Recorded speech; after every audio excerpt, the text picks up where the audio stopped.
right, so we'll go ahead and get started. And Lainey just brought to my attention that there's an error on the due date. So the 17th is tomorrow, okay? And I have no reason to collect on a Tuesday. I probably just wrote in the wrong date as I looked up the calendar.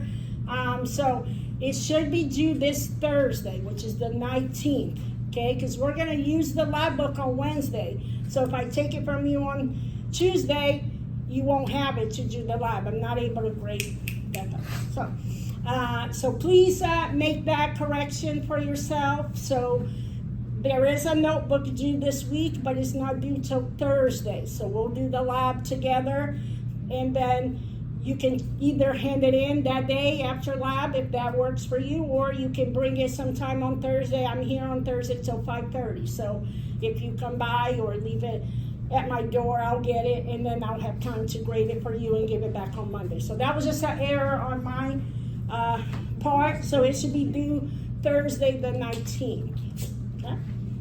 So I apologize for the confusion. That's for the lab book. Okay, for a lecture, we are working on the practice test. So Wednesday is our first test. And so what I like to do is to go over this practice test because it follows the same format as the test on Wednesday, okay? And so that way you don't come in not knowing what to expect. So when you get the test on Wednesday, the first question is going to be definitions. Okay, of course, it's not going to be these 5, so you can kind of put these 5 out of your vocab list. Okay, but hopefully you went through and wrote down the definitions. So these are all in our lecture notes, of course. They are also in the text. And so they usually bold them and put it in a different color off to the side. So these are all important terms that you want to know from each of the chapters. So that's where you would get which terms to study for the first question. Okay? So of course these 5 won't be on the test. Okay? But I'll have 5 new ones for you. Okay? Any questions on any of these that you couldn't find or anything?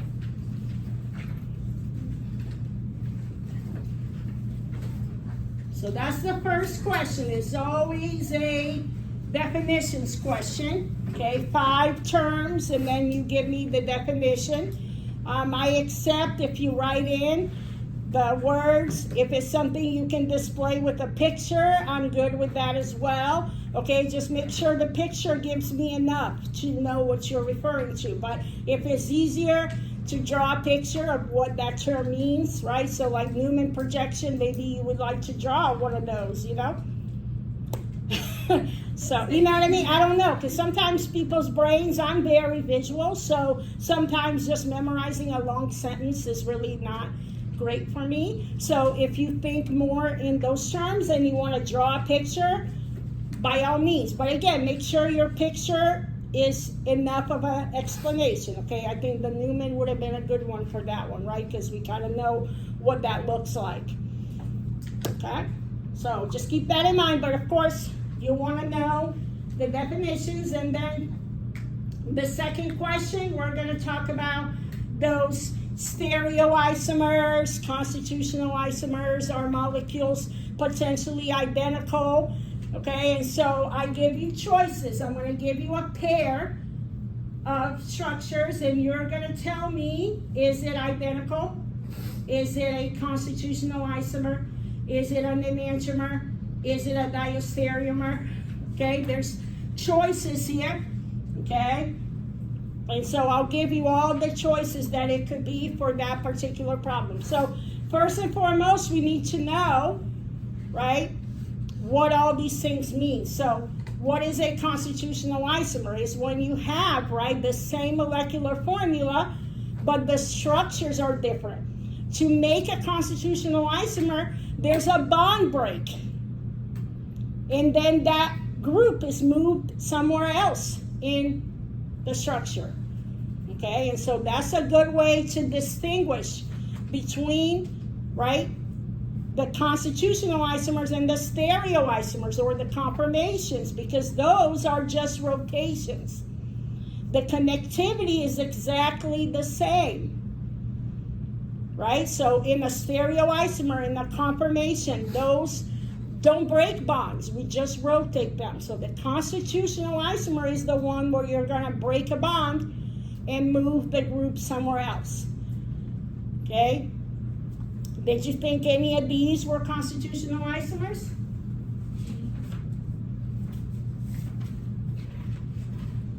Get my answer key. Which one? Yeah, E, right? E was the constitutional isomers. Right, so if we look at these, right, we're comparing them to each other. Notice that this one, the bromines are both on the same carbon, carbon number 2. But on the other structure, right, we have them off of 2 different carbons, carbons 2 and 3, which means I must have broken one of these bromine bonds and moved it, right? That's a constitutional isomer. Does that make sense? Any others you thought were constitutional isomers? Okay, so for this answer, or for this question, the way to answer, right, is by saying what it is. So this one is a constitutional isomer.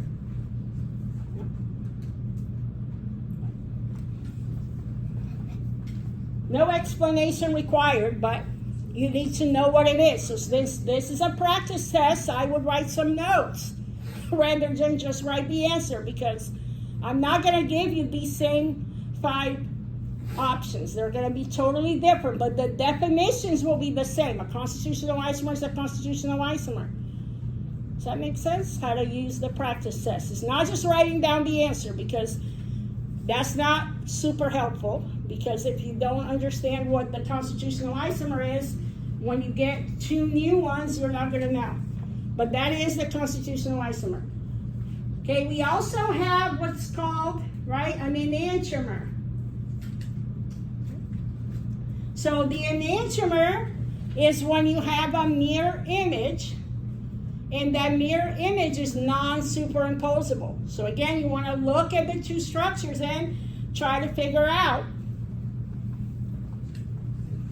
Okay, and usually when we make the mirror image, we're flipping 2 of the groups, inverting them, and keeping the other 2 groups the same. Visually, that's kind of a good way to look at the structures. So I hope you agree with me that A is an enantiomer pair. Can you see the 2 groups that were the same? Right, I kept the OH and this CH2, CH3 the same, right? Yeah? Oh, I'm sorry. I got the wrong one. I got the one I didn't circle. Ay. Sorry about that. You kept 2 the same. I'm so sorry. You kept the CH2, CH3 the same, and the CH3 the same. Did I get it right this time? I didn't circle this one. I circled on my other sheet I was working on. I practiced and then I left the sheet in my office. Okay, I kept these 2 the same. Sorry about that. Okay, but then if you look at the H and the OH, they have been, right, flipped, essentially, right? They're in the other direction. So the H is now on the plane, and the OH is going away. That indicates that this is an enantiomer pair. Okay? And yes, stop me anytime if I goof, I don't mind. Okay? But usually that's how we tell structure to structure. Do I have another one that you think is an enantiomer? Yes. C. Yeah. Right, so this is an enantiomer pair, and so is C. Right? So in C, I drew 2 chiral centers there. And what you want to do now is look, right? You would have a mirror right between the 2, the pair. And what you see in the mirror, right, should be what is closest to the mirror. And then going, right, to the next set of groups. And it is a mirror. And then I'm going to pull it off the page. And when I put them on top of each other, DOH and BH don't match. Okay, but again, I kept the top and bottom exactly the same. I did not change those. I changed just the two in the middle. So that is also an enantiomer there. So E and A, or C and A are E, or enantiomers. Huh?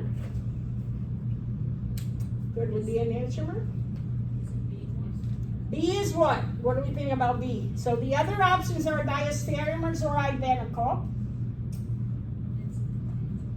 So B is, what do you think? What's the problem with B? That it can't be an enantiomer, it can't be a mirror.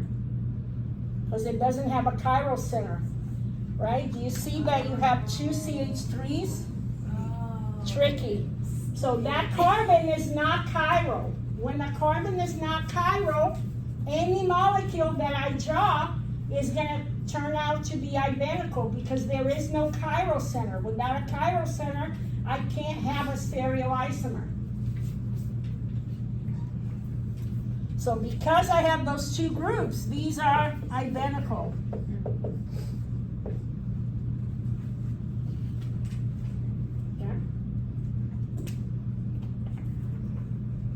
And the last one is D. What do you think of D?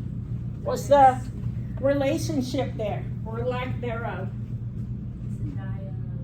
Yeah, it's the diastereomer, because remember the definition. Let's take our morning break. The definition of a diastereomer is that it is not a mirror image. So when looking at the two structures,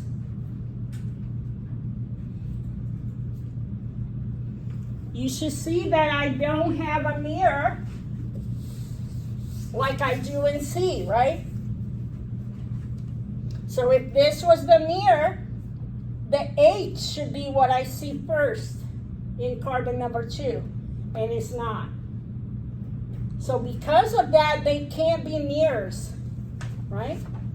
That's the definition of the diastereomer. So because these two groups, that's not what you would see in the mirror.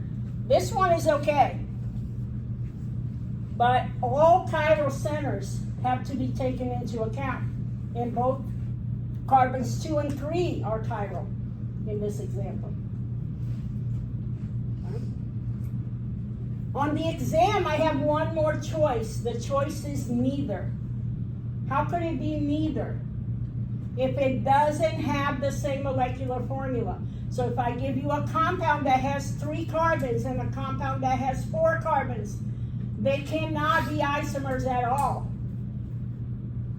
Because they gotta have the same number of carbons. So if I give you one with 3 and one with 4, they can't be isomers. So that is a neither.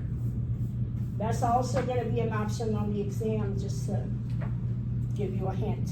That's what neither means. They don't have the same molecular formula. If they don't have the same molecular formula, they are not isomers of any kind. Okay? Yeah. The D word that I don't know how to say. Yeah. Don't they also need plane of symmetry? No, that's a meso. Okay, meso. Yeah. I won't give you a meso on this kind of question because then it gets one layer up. So this question, just the usual isomer. So the choices will be identical if they don't have a chiral center, right?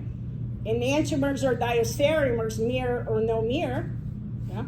Constitutional isomers, if you break a bond and you make a new structure, or neither, which means they don't have the same molecular formula.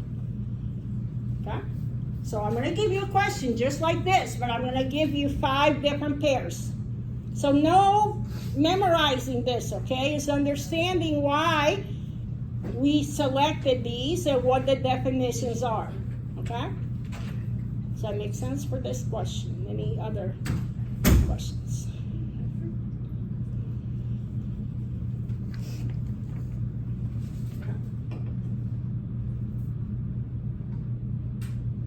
Okay, and then indicating the bonds. So you're given these structures.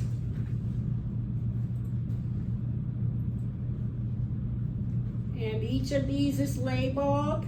Can't seem to keep the B in there. There we go. Okay, and then you're gonna say what the bonds are like in each of the indicators. So we have 5 different bonds that are indicated. So let's start with A. What's A like? So hopefully everybody agrees it's a double bond, right? Okay, so a double bond is going to have a pi and a sigma, right?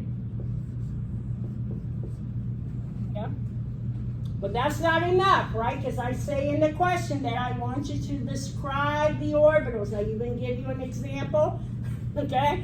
And so you want to make sure that you give me the actual orbital. So the sigma bond is the one where you have your hybrid orbitals. So for a double bond, it's an sp2. Right? That's the sigma bond. The pi bond is going above or below. Okay? And so that's a perpendicular bond, which is the 2p. So that's how you would represent the orbitals within a bond. Does that make sense? All right. So what about B? B is what? Just sigma, right? It's a sigma bond because it's a single bond, and if it's a single bond, it's sp3.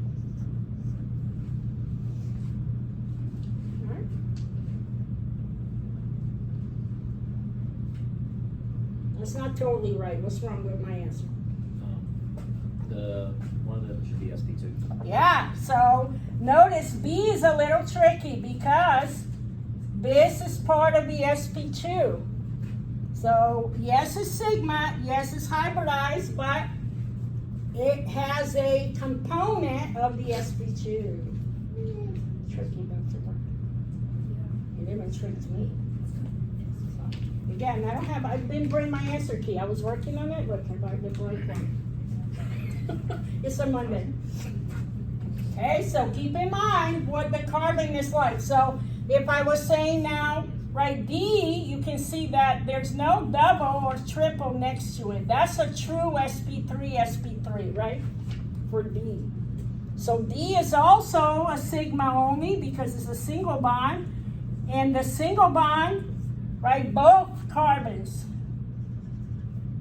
right, the bonded carbons are single as well.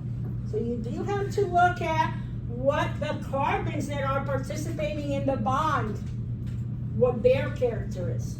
So, okay, what about C? So C is a triple bond. That's the one I had on the board a bit ago. Okay, but let's do it again. So if you have a triple bond, you now have a sigma and 2 pi, right? So the sigma is the hybrid, which is an sp-sp, is that correct? Yeah, right? Correct? Yeah, right? Yes. Yeah. Because I see the double bond, but that's one carbon over. So that's not influencing anything. It has to be the carbon that is connected to the bond. So that is correct. Now, the pi bonds, remember, they're the perpendicular, 2p, 2p. But we do want to differentiate them further because they're not all on the same plane. So when we're looking at things in space, there is a directionality that we want to look at. So x and y, right? You know x and y? From when we draw a graph, we kind of use the same designation. The one that's going in this direction is y, the one going this direction is x, and there's even a z. If we would get very complicated, but we will not. So it's really P, X, and Y. If you forget those designations on the exam, I'll be gentle, I promise. But I do want you to have the very most correct answer. So there is a directionality to those perpendicular bonds. And then finally E. What's E like? Start with what kind of bond it is. It's what? Sigma, right? There's only a single bond, that is correct. And then we want to describe, right? So now what should I put in my parentheses? Yeah, one is an SP and the other is SP2. Because one is a triple and the other is a double. But it is a sigma bond. It's just one bond. There's no perpendicular. Okay? And then the second part of this question is to talk about strength. Right? So you want to rank the bonds, the same ones we just worked on, A through E, in order of decreasing reactivity, meaning 1 is the most reactive, 5 is the least reaction, and then briefly explain. Okay. So what makes a bond, right, a strong or reactive bond, right? Those terminologies, what do we mean? So a reactive bond is one that's willing to open, right? So that I can do a reaction with that, with those electrons, okay? And so what we should know from our discussion is that the triple bond is the most likely to open because it has 2, right, of those perpendicular electrons. Those are the easiest ones to react with. The sigma is very hard to react. Okay, they have to really be pushed to break single bonds. We have to add a lot of energy, and we don't want to add a lot of energy. So the strongest bond, I hope you agree, is C. Sorry, not strongest. I keep saying strongest because that might be the question on the exam. I don't know. So I change up the wording a little bit, so I would practice this problem with which one is the strongest bond. Strongest means what? Does it react or doesn't react? Doesn't. Okay. I gave it away, but that's okay. You think about it. Okay. But the most reactive, the one that you're going to have that ease of opening so that we can add some new groups, make some new bonds, is going to be your triple bond, C. So that gets the number 1. What gets number 2? A, right? Because I have 1 pair. It's not as reactive as 2 pairs, but it's still reactive. Then what? E. E. Why E? Because that one has the triple and double. Yeah, so the bonds next to them can help, right? Because they have the extra electrons. So there's a resonance associated with it. And then between the other last 2, which one's next? B. So B would be number 4 because it has the double next to it. And then finally, D, that double single bond that has nothing really helping it, giving it any motivation to break. So it's pretty stable, aka strong.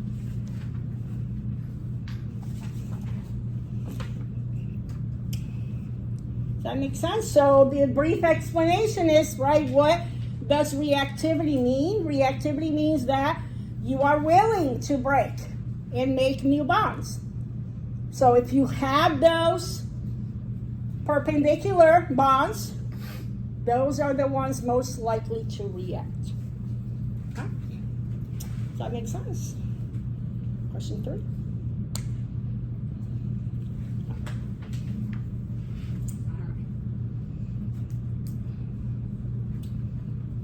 so for question 4, I give you some names here, and I'm asking you to specify if R and S would be possible, and if they are, I want you to draw them for me. If you say no, it's not possible, right? Don't leave it blank. You want to say, right? Not applicable, NA, right? Something, not chiral, or some statement that lets me know you shouldn't go any further. Okay? So 4-chloroheptane, how many carbons should I draw? 4. 4? No. 4? Hept? 7. Do you want me to put the carbons in or no carbons in? Carbons or no? Carbons in. How many people want carbons? It's a democracy. Okay. So when you draw, right?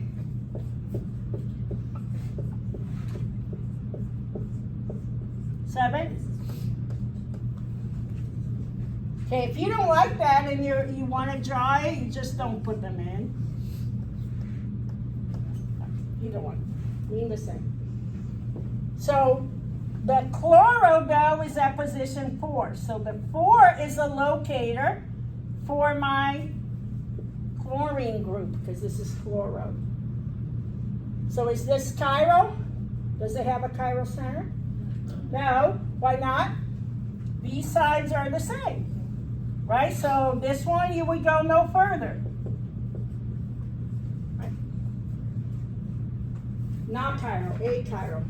Right? Something not applicable to this question.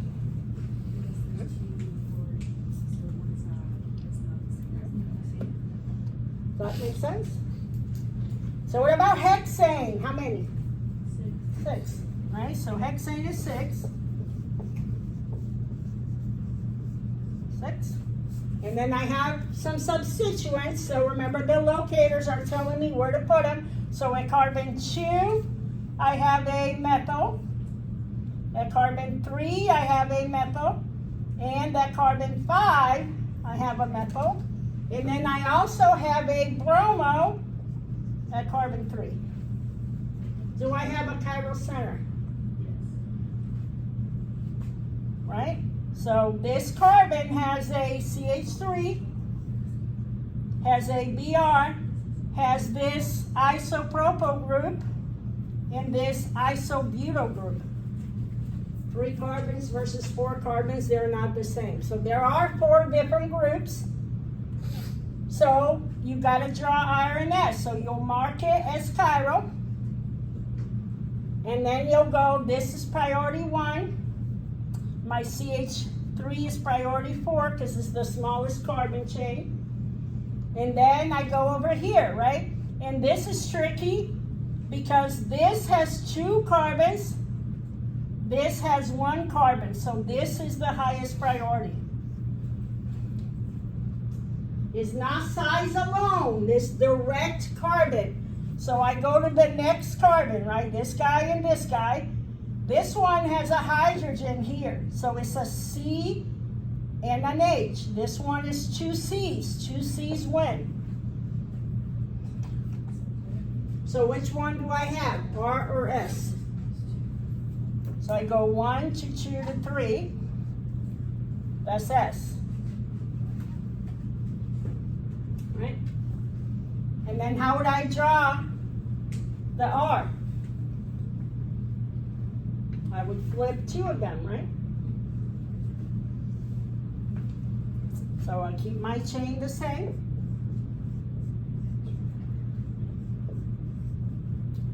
Right, but I'm gonna make my, right, I'm gonna go this way. So it's gonna be, right, a carbon here. And then this is gonna be my carbon 3 with the Br and the CH3. So now it's going to be going the opposite way because this is 1, this is 2, this is 3, and this is 4. So now I'm going this way, which is R. If you prefer to convert them into this, that's okay too. You can put the Br and the CH3, and then you can put your isopropyl. And then you can put your isobutyl.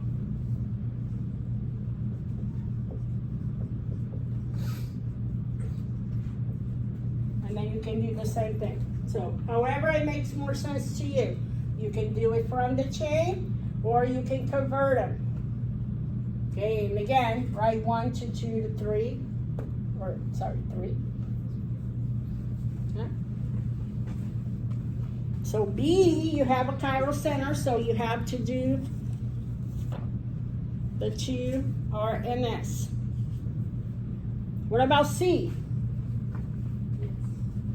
Yes, there's a chiral center, right?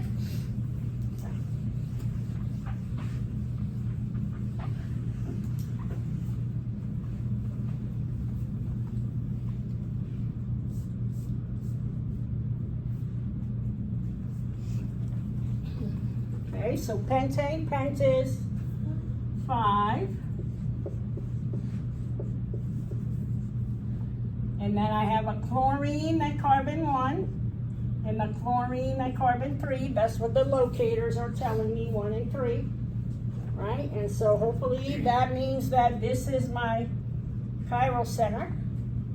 And again, you can transfer that over this way. If this makes sense, I'll do this one this way. So I'm gonna put the Cl and the H, and then the CH2, CH3 on one side, that's this side. And then I'm going to do the CH2, CH2, Cl on this side, that's the other side. And then to make the mirror, I put them a little closer. To do the mirror, I'm just going to flip, right? So I'm going to do, and then this side. So flip the middle, and then keep the top and bottom the same. All right, so when I do this one, the Cl is going to be pushing it to be higher priority. We know H is 4. So this is my R. And then if I do it this way, this is my S. Do you want us to draw both R and Yep. S? Yep. If possible, right? So if possible, you got to give me both. But really, once you drew the first one, however you drew it, R or S, to do the mirror, you just flip 2 of them. If you do the cross method, you usually flip the 2 in the middle.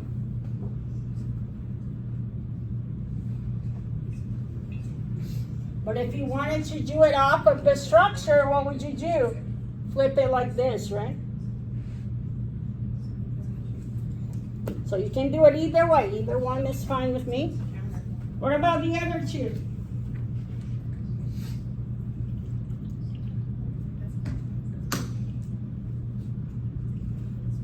What about D and E?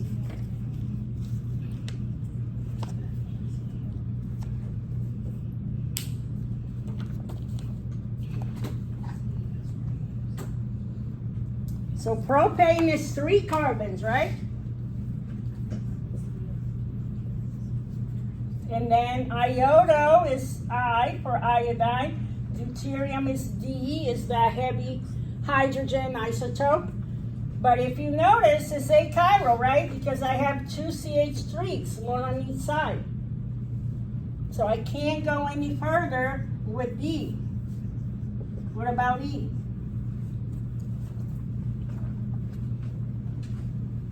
Draw 2 propanol. All is an OH group. I hope you agree you get the same thing. Anytime you have a propane, it can't really be chiral, right?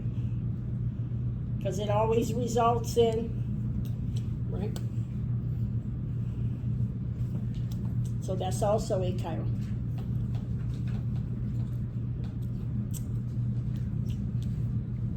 Any questions on these? Make sense what you have to do? So really, you can take any compound, make one up, and practice, right? You can do 2-butanol, that's chiral. Could you go with the numbering real quick, just one more time? Yeah, numbering is based on priority. Priority is based on size.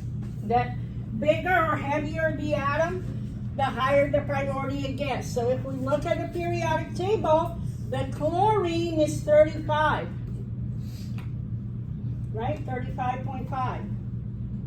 Carbon is 12. Hydrogen is 1. So the heaviest atom is going to be chlorine. That's why I gave it the number 1.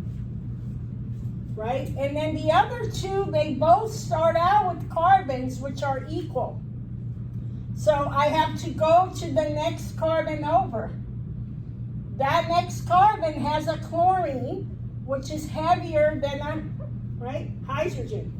If I'm doing the comparison, this is number 2. Right? And of course, hydrogen is 1, so it's usually 4 if it's included in my chiral center. So the numbering is based on priority. Priority means the heaviest gets the priority, so. Right? Yeah. Can you draw the little states again for B? You want me to draw them like these? Yes, ma'am. Okay.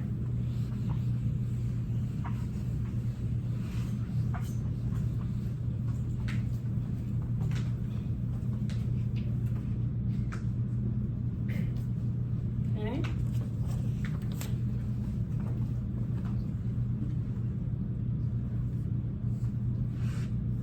So if I have one chiral center, I would just have one of the arrows on there, right? So, and then like I said, you can put the Br and the CH3, those are the groups there, and then in the mirror, you would invert them. And then just make sure you keep the top and bottom the same. So one is an isopropyl, and the other is an isobutyl. So they're different. But then keep those sides the same. Only rotate the 2 in the middle. Right, and then to do the priorities 1, but then here's the tricky part, right? This is 2 carbons. This is a hydrogen and a carbon, so this is higher priority. So this one is R. And then this is 1, 2, 3, 4, and now this is S. Repeat what you said about the hydrogen on So this carbon here has a hydrogen. It's just not shown, but it's a hydrogen there. This one has 2 carbons. This one has a hydrogen and a carbon. 2 carbons win. That's why it gets the second priority. So if you take total size, the isobutyl would be bigger, but it's not total size. It's carbon by carbon comparison. That's how the priorities are done. Okay?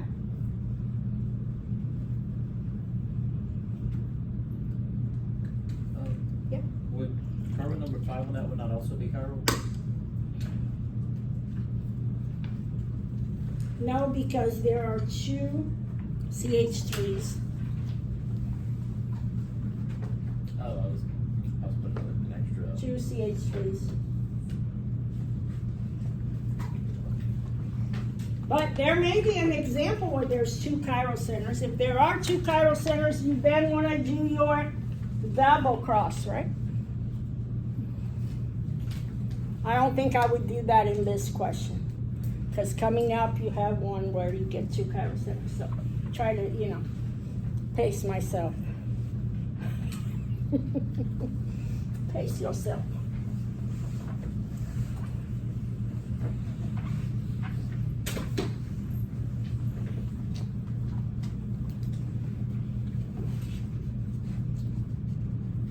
All right, question number 5. Okay. So question number 5 is that reaction question we covered on the second part of chapter 3. So we're going to do a chlorination reaction of butane. So again, you want to draw the reaction. So butane is 4 carbons.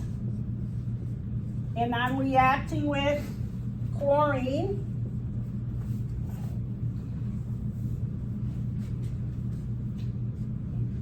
And notice that I'm doing a dichlorination. I'm adding 2 chlorines, which means I'm using 2 moles.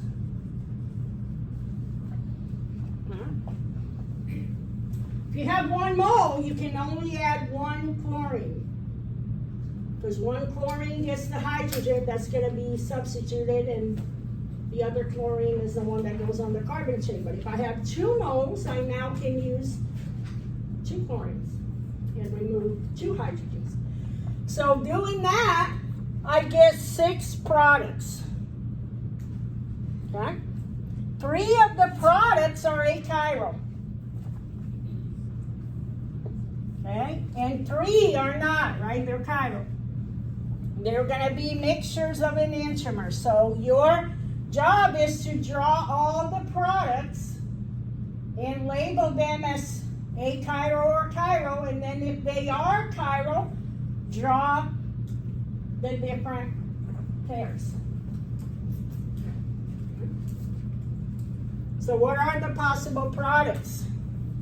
So any carbon is up for grabs, right, for a substitution. So you gotta make sure you understand that if it's not a carbon-carbon bond, it's a carbon-hydrogen bond, because we're dealing with hydrocarbons. So you're gonna pick, right, any 2 carbons. Where would you like to start? The ends. So what should I do? So go ahead and take 2 from this end and make this dichloral, 1,1. Is this chiral? 2 chlorines off of the same carbon, can it be chiral? No. So this is achiral. What else? Where can I go?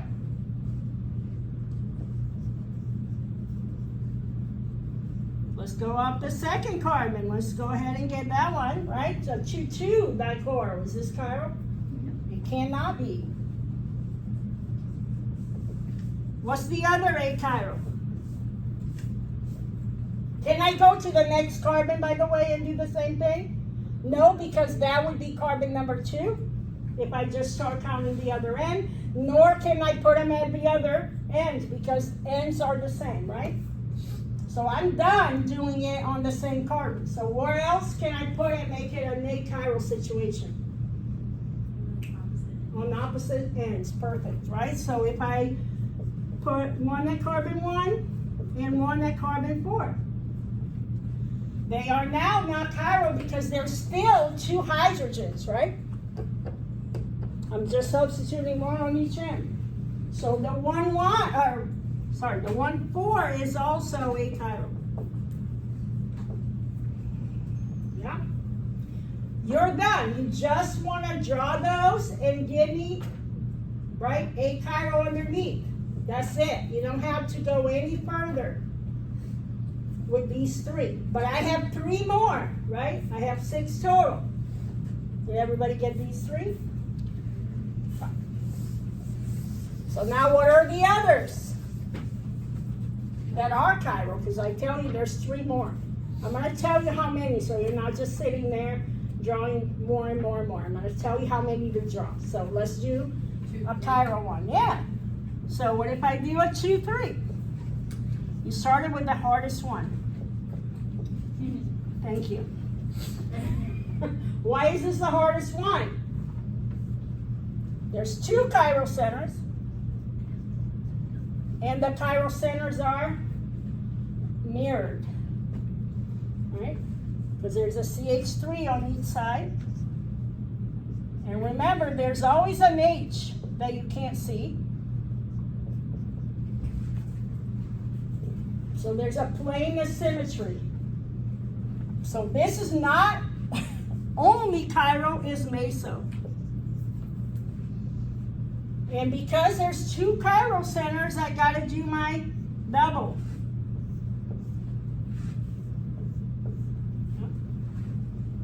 Why did I do 3?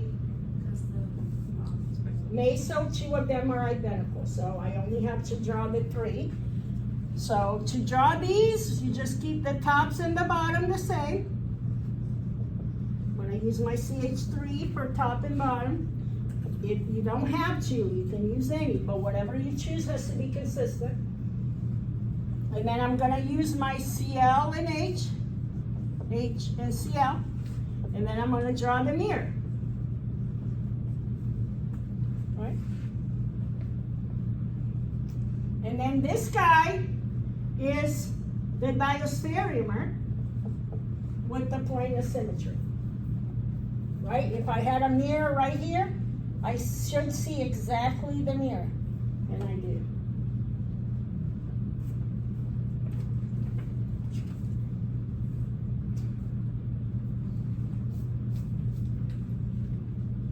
Okay, and so this one is S, this one is S,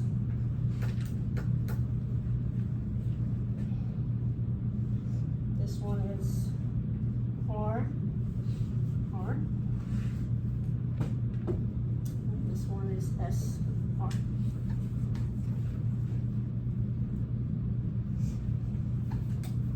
So each chiral center has to get their own designation. And again, you do your priorities.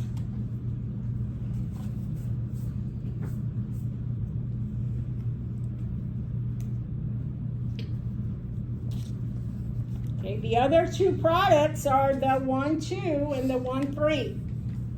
Right? Because you have a chiral center by doing that. But that's just one chiral center each.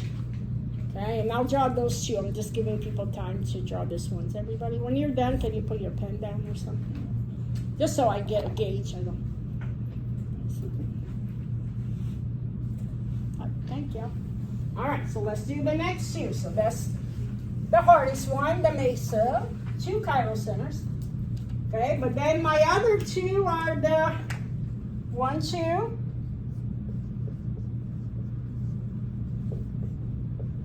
Right, and that's my chiral center when I do the 1, 2. And then, if I have one chiral center, I'm going to put them like this. Right? And then I'm going to do my CL and my H. And then I'm going to do my CH2CL and my CH2CH3. And then those stay the same. So just copy those over. And then flip the middle.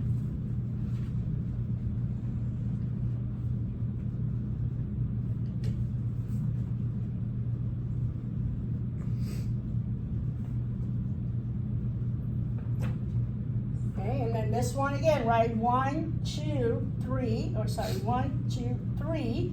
Why? Because of the CL, that becomes number 2. So we go this way, which is R. And then if that's R, right, this one must be S, because it goes this way. S.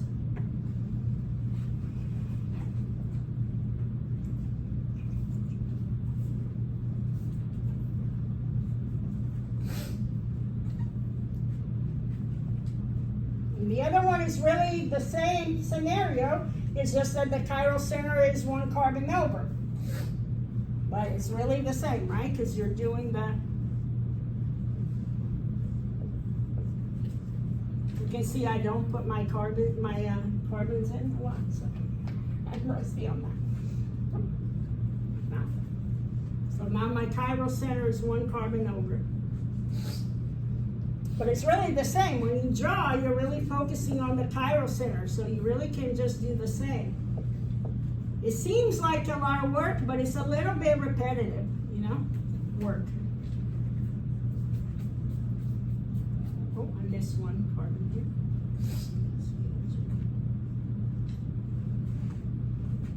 And then keep the 2 sides the same. And I flip the middle.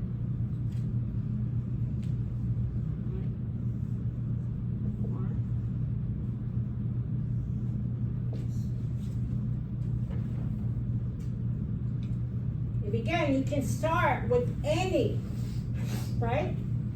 Any compound in practice. can do the one when you do 1 mole. See how many products you get. If you can only substitute 1 hydrogen at a time, do you get more products or less products? Less. Whenever CL's on the left side, is it always going to be right? Like when the highest priority is on It depends, because if I had put this guy down here and this up here, then it would be flipped. So you really can't make that assumption, unfortunately.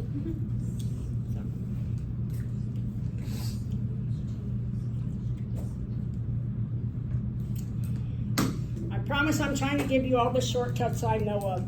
That unfortunately is not one of them. Doesn't always work out, because if the top and bottom, if you put them differently than I did, that would flip it. Okay? So that's question 5.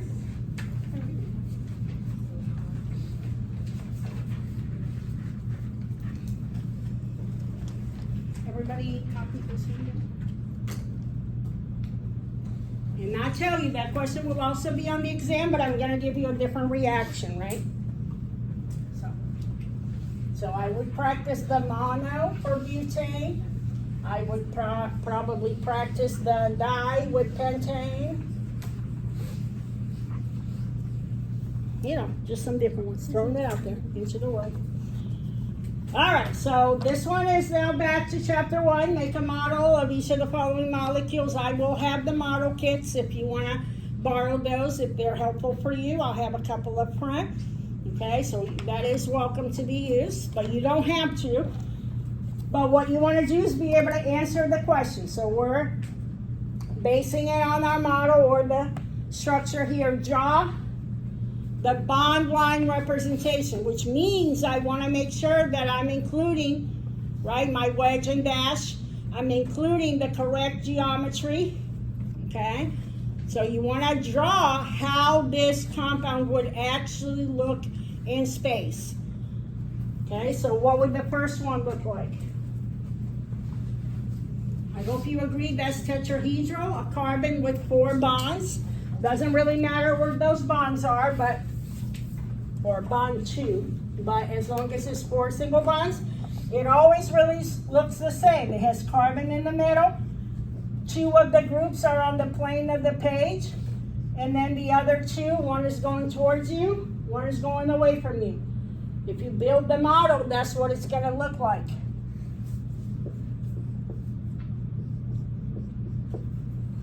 It does not matter what you put where, really.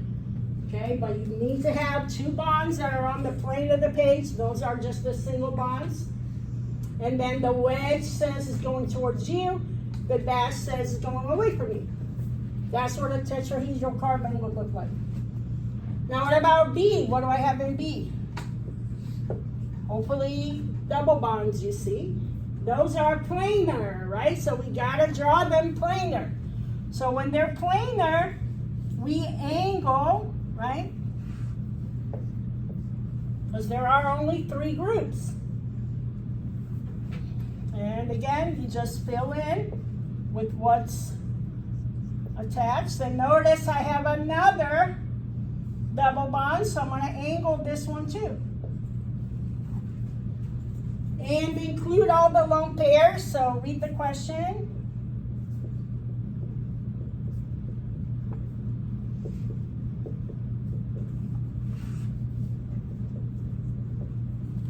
All right, it says include all lone pairs.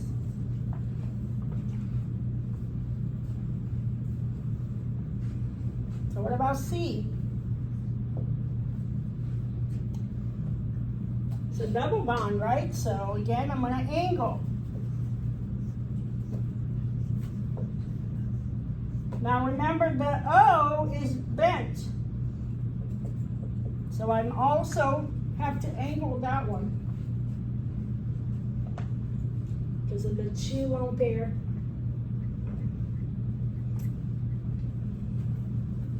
That makes sense? So what are the angles? That's B. Indicate the bond angle and the shape. What's the tetrahedral bond angle? 109. 109.5 to be precise. And when you have, right, This arrangement is a tetrahedral geometry. So that's part B. I'm just putting them all together since the structures are there, but that would be part B. And what's the angle when it's planar? It's 120. And then this is called trigonal. Planar.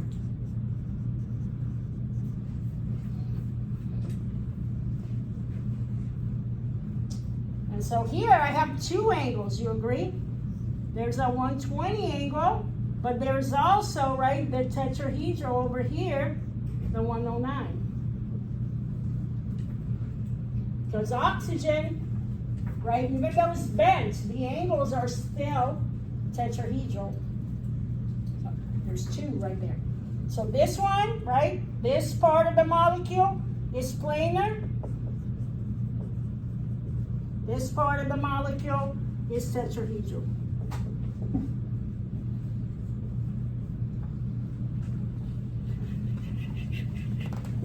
That goes back hopefully to General Chem 2. I know that you do a lot with geometry, so hopefully it's a good review.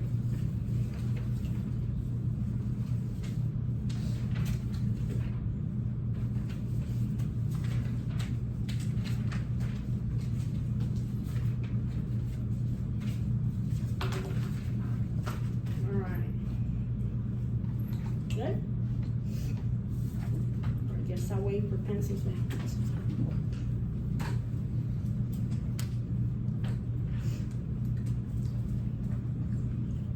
So, this might sound like a No dumb questions, please. if there was a triple bond, Yeah, that would be linear. So triple bonds are linear. I didn't give you an example here, but that is definitely one you want to prepare.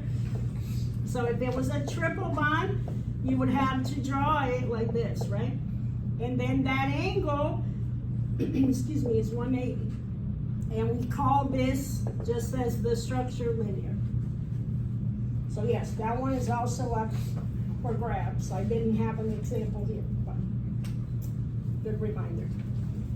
See, not dumb, very useful information.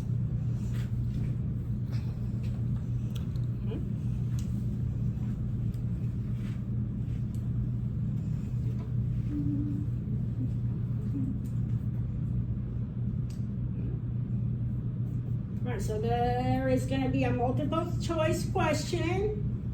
So I'll give you the answers to those. So A, the answer is 1, low melting points. So organic compounds that are nonpolar, because of their weak molecular forces, their melting and boiling points are very low.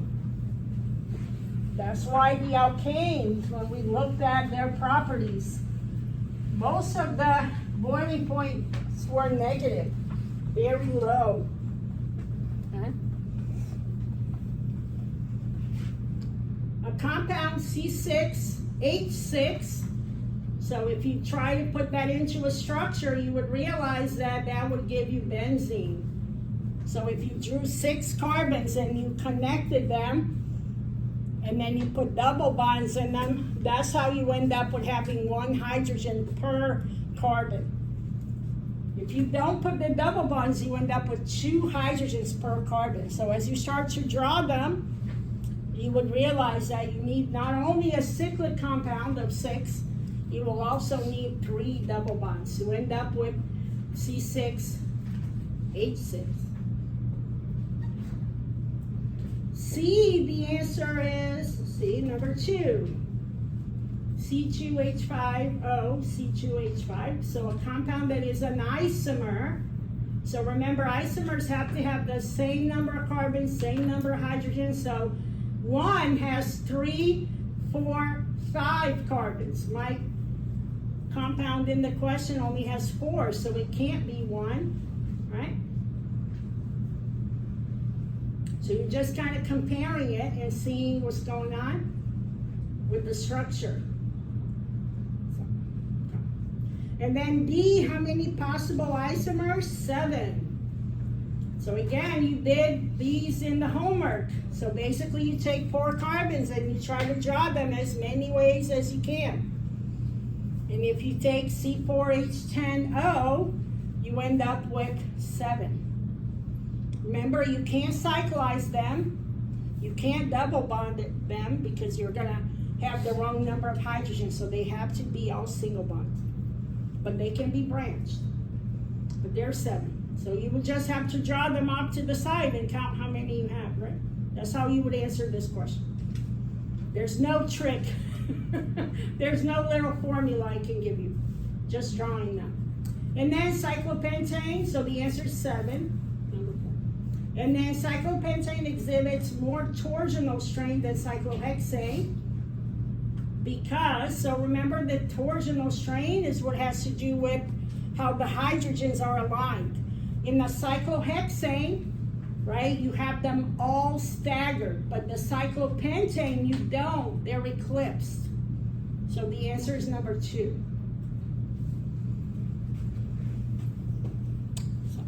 So torsional strain, that's kind of the key there. The other kind of strain is angle.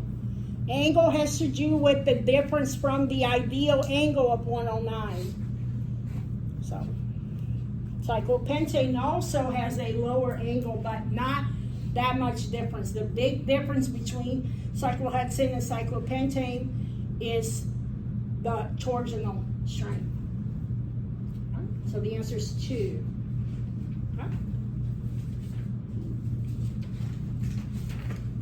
All right, so then a little bit of naming. So give the name for the following compound. So you have to look for the longest chain. So I hope you agree with me. The longest chain is 1, 2, 3, 4, 5, 6, 7, 8. Why did I start counting up here? Because the substituent is closest to this end. So I need to make carbon number 1 this carbon, and then I go this way till I get to carbon number 8. Right? 8 is octane. All single bonds for this test. And then I have some substituents, right? So I have a methyl at 2 and a methyl at 3.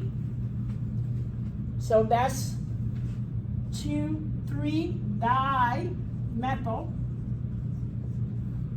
And then I also have an ethyl at carbon number 4.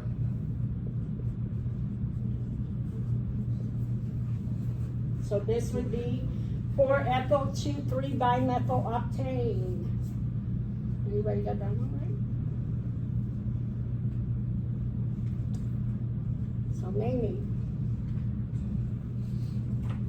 So in B, it wants us to draw the alkane with the molecular formula C10H22 that has 2 ethyl groups and 1 T-butyl group. So ethyl is 2 carbons. That's an ethyl.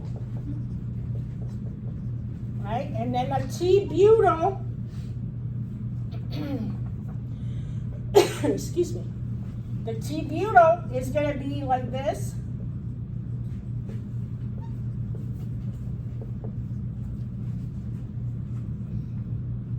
Okay, but that's not enough carbons, right? 1, 2, 3, 4, 5, 6. I need 10. So what do I need to do? But extend my chain, right? So really I need more carbons. Then I'll make my ethyl group this way. See if I got enough. See, 1, 2, 3, 4, 5, 6, 7, 8, 9, 10. Whoops, one too many. Huh? It's okay to have 2 ethyl groups. Yeah, it has to have 2 ethyl groups. That's where the kit. I didn't. Sure. So the main chain is really 1, 2, 3, 4, 5, 6. And then I have methyls here. And then I have the ethyl. So you want to have the T-butyl. That's this guy. And then 2 ethyls. And you gotta have the formula, right? C10H22. And then you gotta give it a name. What's this called? is 6 carbons, so, right, 1, 2, 3, 4, 5, 6. So it's hexane. I always start with the parent name. And then you have the methyls at 2,2. And there's 2 of them, so dimethyl. And then you have an ethyl at 4.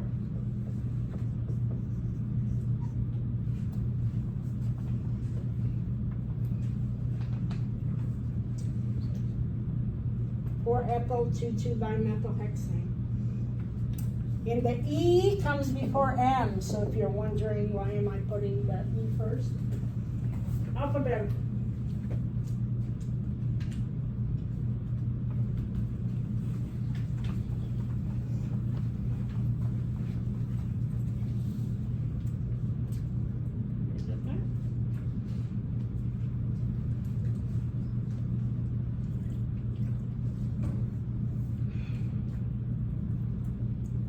It says it has 2 ethyl groups. That's not. But not one ethyl group is part of the chain. Oh. It's not needed in the name. Just the structure has 2 ethyl groups, but one of the ethyl groups is part of the main chain that's already been named. Okay. All right. So then in C, you're given the name and you want to draw the structure. So I also like to start at the end. So octane is 8 carbons.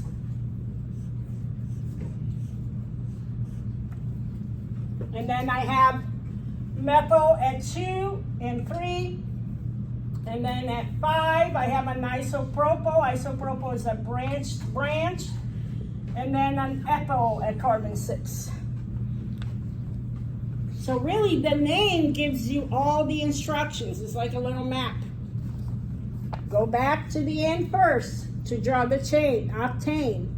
Once you have the chain, you decide which one is carbon number 1. I made carbon number 1 this guy. I could have done it on the other side. It's the same.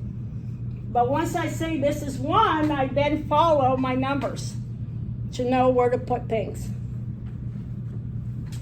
So really, all the instructions are in the name. Okay, and then D is cyclic. I see the oh, sorry. Can we go over like labeling what spot like sections are what with? Because I know like the chain of carbons, but like the stuff at the end. Yeah, so I'm numbering my chain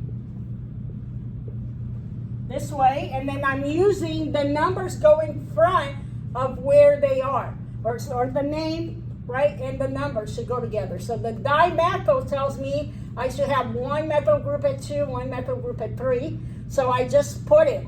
Methyl is 1 carbon. So there's just the line. But of course, if you feel more comfortable, you can write in what it is. Okay? So a methyl is 1 carbon. And then I have isopropyl. Propyl is 3 carbons. But iso means it's branched. So it gets that shape. This is isopropyl. And then ethyl is 2 carbons. So again, if it helps put the carbons in, definitely you can do that. Is that what you were asking? You're welcome. And remember, we use the same prefixes. Methyl is 1, ethyl is 2, propyl is 3. Yeah. And just, if it was just probably going to be 3 carbons. Yeah, if it was just propyl, not iso, then it would be 1 carbon after the other.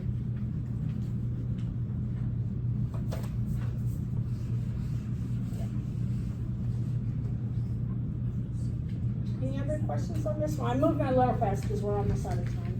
And we have 2 more questions, so I apologize. Okay, and then the last one is a shape. So what I do with the shapes is I count the number of carbons if you haven't yet memorized the right shapes. But you can always count the number of carbons. This is cyclopentane. That's always the parent. The shape is the parent. So that goes at the end. And then I see that I have a methyl and a propyl attached. So when I have a cyclic compound, I use alphabetical order to tell me which group to be number 1. So M comes before P in the alphabet. So it's gonna be 1 methyl. So when I do that, it's 1, 2, 3, and that's where the propyl is. So I just used alphabetical order, because in a cyclic situation, there's no clear one, because it's all connected. So you have to use alphabetical order. So 1 methyl 3 propyl cyclopentane.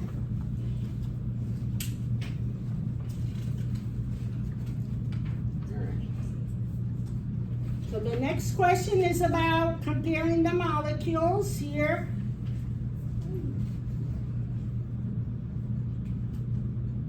And you want to say what kind of orbitals we have the lone pairs in. Remember the lone pairs in oxygen and nitrogen, they also are part of the hybrid system. They also exist in sp3, sp2, and sp.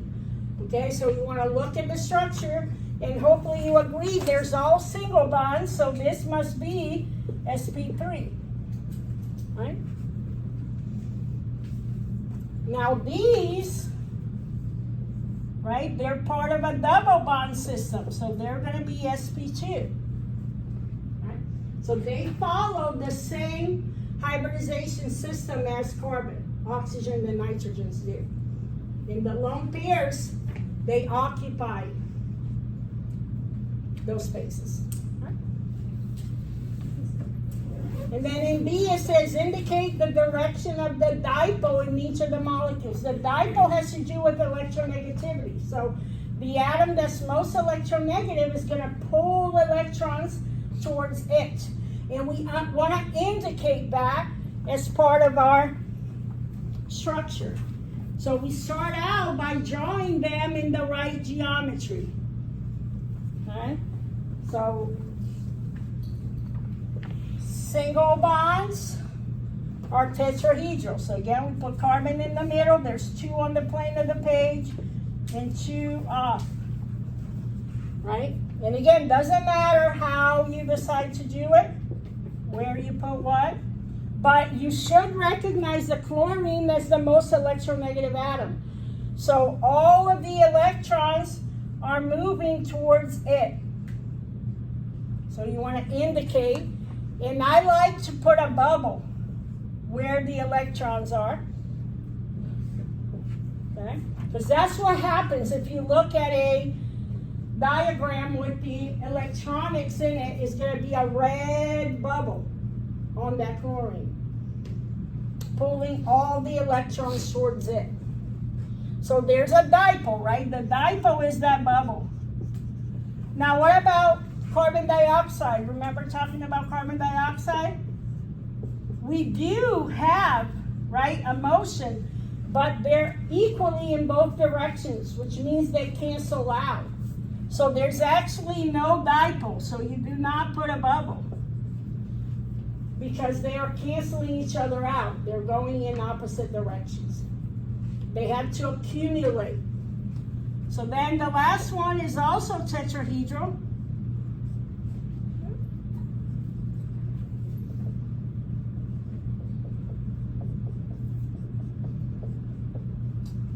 Okay, and again, the most electronegative atom you identify as oxygen, and then everything moves towards it, even the little hydrogen. And again, the dipole is the bubble.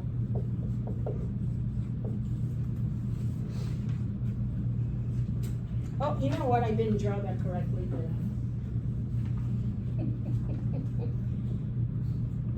Sorry, my geometry is off. Do you know why?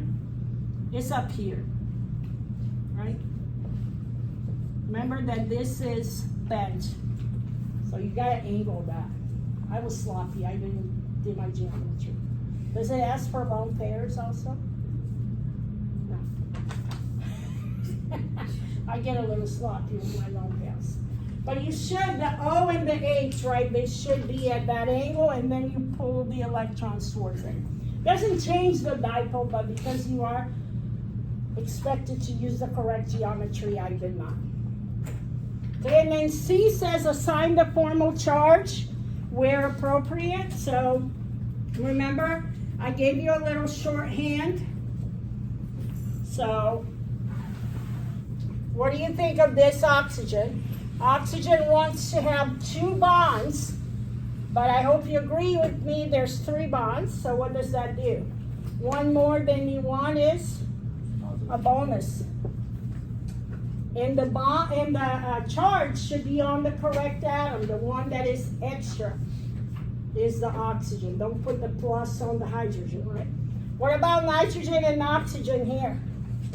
Oxygen has 2, nitrogen has 3. There is no charge. So they're happy just the way they are.